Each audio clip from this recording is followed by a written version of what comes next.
Hello साथियों। आज आपके सामने मैं उर्दू के कुछ चुनिंदा वर्ड्स लेकर आया हूँ जिसका सिंगुलर, प्लूरल, वाहिद और जमा क्या होगा उसके बारे में आप एक नज़र देखिएगा।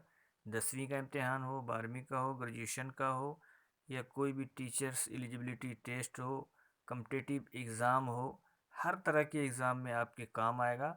आप एक बार देख लेंगे तो आपके माइंड में सेट कर जाएगा और हमेशा के लिए आपको याद रहेगा।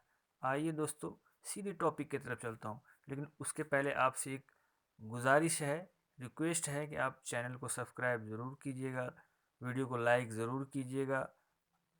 सबसे पहला जो आज का जो वर्ड है वो है खल्क।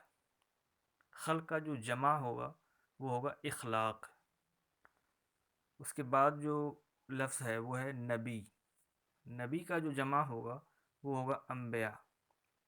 उसके बाद जो दूसरा वर्ड है लफ्ज़ गरीब। गरीब का जो जमा होगा वो होगा गुरबा। कोई भी इम्तिहान हो दोस्तों, आपको एक दो सवाल अक्सर आपको वाहिद जमा से रिलेटेड मिल जाता है। उसके बाद जो आज का वर्ड है वो है ख़त। ख़त का जो जमा होगा वो होगा खतूत। उसके बाद है सबब। सबब का जो जमा होगा वो होगा असबाब। उसके बाद है आपका कलम। कलम का जो जमा होगा अक़लाम। उसके बाद है नूर।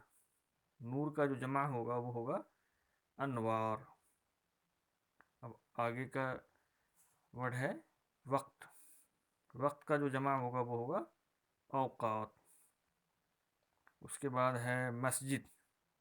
ये भी दोस्तों अक्सर कई एग्ज़ाम में आता है और बहुत ही अहम लफ्ज़ है ये मस्जिद।